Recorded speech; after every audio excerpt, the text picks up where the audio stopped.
Sa pagpapatuloy ng istorya, hindi pa din makasagot si Hazel at napapaisip. Mukhang magtatagumpay daw naman talaga ang plano ng prinsipe. Pero napakalaki na raw ng kayamanan na naipon nito, napatanong siya bakit nito iniisip na ma-involve sa banking ngayon. Kung ginagawa niya lang daw ito, out of interest, humingi siya ng tawad dahil hindi niya raw kayang makipag-cooperate dito. Valid naman daw ang question nito ani ng bida kaya sasabihin niya na sa kanya kung bakit niya nais itong gawin. Para kanya, ang bangko ay isang means lamang upang kontrolin ang flow ng pera.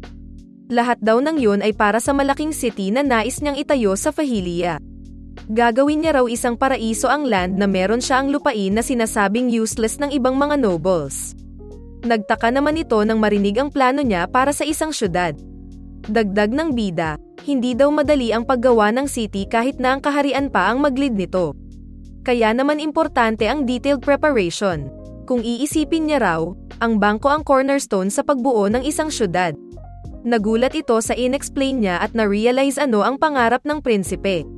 Isang syudad sa Fahilia. Ang isang ordinaryong lord daw ay pagtatawanan lang yun pero siya raw ay na-move dito. Dahil hindi ito isang noble goal pero realistic. Kaya naman, nakipagkamay na ito at sinabing tatanggapin niya ang proposal ng prinsipe. Tuwang-tuwa ang bida dahil ginawa daw nito ang tama. Kaya sana ay mag-get along daw sila simula ngayon. Nang paalis na sila, may tanong muli si Hazel sa bida. Ano daw ang plano nito sa cost kapag nagbukas ng ang bangko?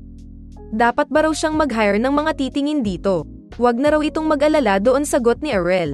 Sooner or later, sila na raw ang lalapit sa kanila upang makipag-negotiate. Naisip nitong, sa ngayon, dapat ay sort out muna nila ang sitwasyon nila. Lumipat naman muna tayo sa southern end ng kaharian ng Erncia, malapit sa mountain range border.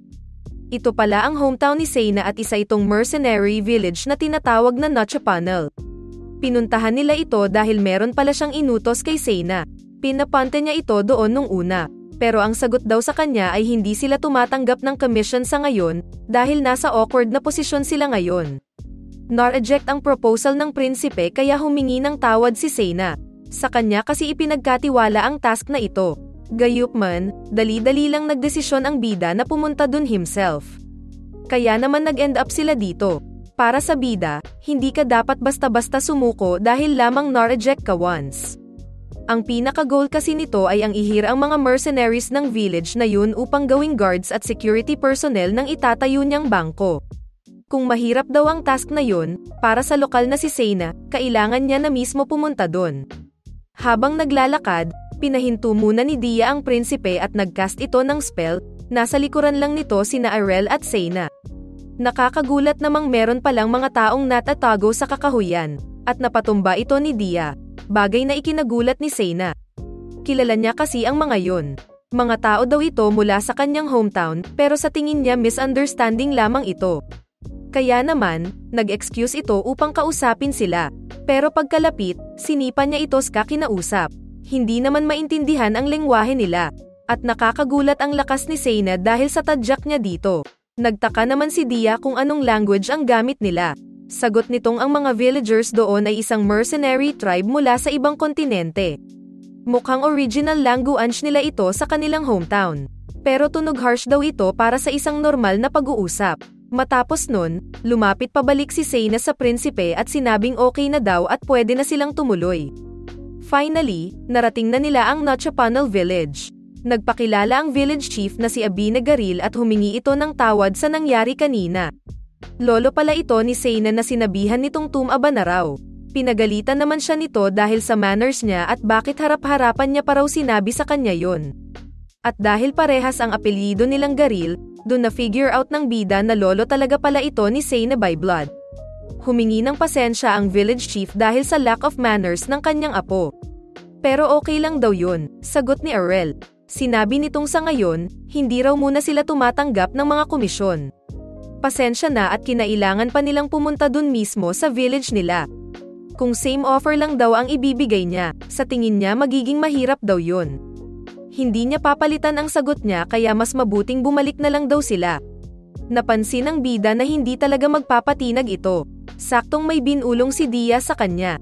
As expected, nagiba daw ang atmosphere sa lugar na yun kesa dati. Tinanong naman ng bida ano ang ibig sabihin niya dito. Sagot niyang, nang umalis siya sa Magic Tower at naligaw, huminto daw siya sa village na yun noon. Pero kung ikukumpara niya raw ito sa estado noon, kakaiba daw ang atmosphere ngayon. Tila masyadong maingat ang mga tao sa mga hindi taga doon. Kaya naman sinabi ni Prince Arel na mukhang meron daw nangyayaring kakaiba sa village na yun. Tutulungan niya raw sila at humingi ng impormasyon sa lolo ni Sena. Sagot naman nitong, hindi na raw. Wala siyang balak abalahin pa sila doon. Isa pa, kapag sinabi niya, mukhang hindi rin naman nila magagawan ito ng solusyon.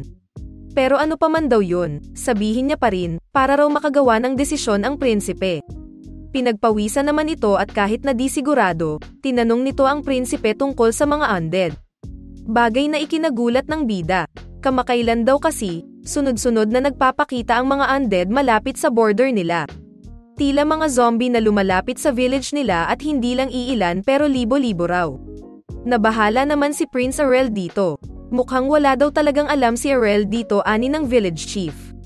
Nagulat si Arel dahil libo ang mga undead na nagpapakita pero hindi man lang daw ito ay bring up sa conference ng kaharian at hindi nila nababalitaan. Tinanong niya sino ba raw ang lord ng lugar na yon. Sagot nitong, kakapalit lang daw ng lord doon. Ito raw ay pinsan ng dating lord na si Count Ketil Lubet. Bakit daw kaya nito tinago ang patungkol sa mga undead? Hinala ng village chief, ito ay dahil ang village lang naman nila ang naapektuhan. Hindi naman ito maintindihan ng prinsipe. Hindi daw ito nakaka-interes pero kwinento ng chief na ilang taon na ang nakalipas, tinaas ni Count Ketil Lubet ang tax doon upang makapag-throw ng banquet. Sagot naman ng assistant nito, may isang village ang nagkaroon ng bad harvest kaya nahihirapan sa pagbabayad ng buwis. Gayunpaman, wala itong pake at pang-iinsulto daw ito sa kanya. Kaya naman, ipinagutos nitong i-wipe out na lang ang mga hindi makabayad ng tax. Nagalit si Arel sa narinig niya, dahil nababaliw na raw ang lord na yun. Ang taong responsible para di matuloy ang disaster na yun daw ay ang anak niya, ang tatay ni Sena. Nang marinig nito ang istorya, against siya dito at nagpetisyon na maligtas ang village para hindi sila lipulin. Gayunpaman, gumanti ang dating lord at inakusahan ito ng krimen at ininterrogate siya. Kitang malungkot si Sena nang marinig muli ang istoryang ito dahil sa hindi magandang nangyari sa tatay niya. Dagdag ng chief, nagbayad din naman daw ang former lord nang madiskubre ang tungkol sa paglulustay nito ng pera. Napatanong tuloy ang bida, kung bakit ang pinsan ang nag-take over ng posisyon. Paano ba raw tumatakbo ang mga bagay-bagay doon? Ibig sabihin, ang pinsan na current lord ngayon ay dala-dala ang hinaing ng pamilya nila at nagmamaang-maangan sa nangyayaring infestation sa lugar nila. Naiintindihan daw ni Arel, kaya maghahanap ito ng paraan upang malunasan ito. Pero sagot ng chief, wag na raw siyang mag-abala dahil plano na nilang lisanin ang lugar na yon. Bagay na ipinagtaka ng prinsipe.